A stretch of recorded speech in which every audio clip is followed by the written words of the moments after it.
কাজিৰঙা ৰাষ্ট্ৰীয় ঘাইপথেৰে অহা যোৱা কৰা গাড়ী চালকসকল সাৱধান, কিয়নো কাজিৰঙাৰ বানপানীৰ প্ৰতি লক্ষ্য ৰাখি সষ্টম হৈ পৰিছে নগাঁও জিলা পৰিবহণ বিভাগ। বানপানীৰ বাবে বন্যপ্ৰাণীসমূহ কাজিৰঙা ৰাষ্ট্ৰীয় উদ্যানৰ পৰা খাদ্যৰ সন্ধানত এনেদৰে এতিয়া ৰাষ্ট্ৰীয় ঘাইপথ অতিক্ৰম কৰি ঢাপলি মেলিছে কাৰ্বি পাহাৰৰ দিশে। ৰাষ্ট্ৰীয় ঘাইপথ অতিক্ৰম কৰোঁতে বন্য জীৱ-জন্তুসমূহ যাতে কোনো দুৰ্ঘটনাত পতিত হৈ মৃত্যুমুখত নপৰে তাৰ প্ৰতি লক্ষ্য ৰাখি বন বিভাগৰ সমান্তৰালকৈ সষ্টম হৈ পৰিছে নগাঁও জিলা পৰিবহণ বিভাগ। যাৰ বাবে 40 কিলোমিটাৰতকৈ অধিক বেগত গাড়ী নচলাবলৈ আহ্বান জনাইছে পৰিবহণ বিভাগে। অত্যাধুনিক কেমেৰাৰে প্ৰতিখন বাহনৰ ওপৰত দৃষ্টি নিক্ষেপ কৰিছে পৰিবহণ বিভাগে।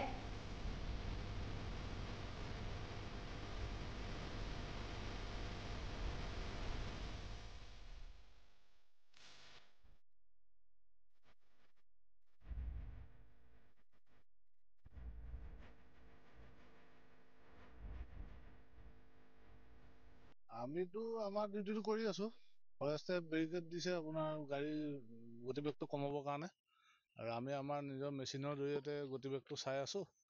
আৰু যিকেইখন পাইছো সেইখনৰ ওপৰত আমি ফাইন কটা হৈছে, জৰিমনা বিহা হৈছে। আৰু কিছুমানক আমি নিজে ৰখাই ৰখাই কৈ গৈছো যে আপোনালোকে লাহে লাহে যাওক, কাৰণ পহু জন্তু পাৰ হৈ আছে কাৰ্বি পাহাৰলৈ, পানী হৈছে কাৰণে। বাকীটো আৰু ৰাইজে নিজে অলপ সাৱধান হ'ব লাগিব। এতিয়া পানীৰ সময়ত চবফালে পানী হৈছে, ইয়াতো হৈছে, আৰু সেইটো মানুহে গোটেই সমগ্ৰ অসমৰ মানুহে জানে কাজিৰঙাত স্পীডটোৰ কথা। সেইটাকে অকণমান যদি আৰু তেওঁলোকেও নিজে যায় তেতিয়া আমাৰো অলপ কষ্টটো কমে, নহ'লে আমিও ইফালৰ পৰা সিফালে গোটেইখন দৌৰি ফুৰিবলগীয়া হৈ যায় নিশ্চয়। জন্তু পাৰ হোৱা আপোনালোকে পৰামৰ্শ কৰিছে? কৰিছো জন্তু পাৰ হৈছে, পহু পাৰ হৈ আছে, আৰু হাতী কালি এজাক পাইছিলো ৰাতি, আৰু আজি হয়তো পাৰ হ'ব পাৰে। কিন্তু পানীটো এতিয়া একে জেগাতে ৰৈ আছে কাৰণে আমি বাকীটো ইমান ক'ব নোৱাৰিম, সন্ধিয়ালৈকেহে গম পোৱা যাব। পানীটো আপোনাৰ পৰহিৰ পৰা বাঢ়িছে, কালি বেছি বাঢ়িছে, আৰু আজি সম্ভৱতঃ এতিয়া অলপ ৰৈ আছে এটা ষ্টেজতে, আৰু সন্ধিয়ালৈ গম পোৱা যাব পানীটো বাঢ়ে নে কমিব।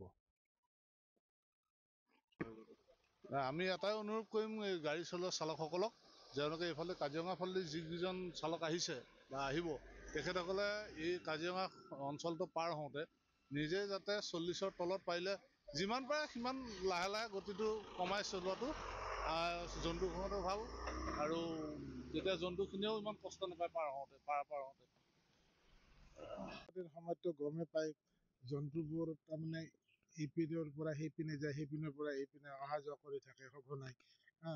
আমি গাড়ীবিলাকক যিমান পাৰোঁ চেষ্টা কৰি আছোঁ লাহে লাহে যায়। আমাৰতো বেৰিকটো দিয়া আছে ফৰেষ্টৰ পৰা, আৰু আমাৰ ইণ্টাৰচেপ্টৰৰ হেৰিটো থাকেই এখন ৰেডি হৈ সদায়। আমি চেষ্টা কৰোঁ যিমান পাৰোঁ আৰু জীৱ জন্তুৰ সুৰক্ষাৰ কাৰণে। এইখনতো আৰু অকল আমাৰে নহয়, এইখনতো সকলোৰে বিশ্বজুৰি আৰু কাজিৰঙাখন, গতিকে সুৰক্ষা দিয়াটো সকলোৰে কৰ্তব্য, জানিব লাগে।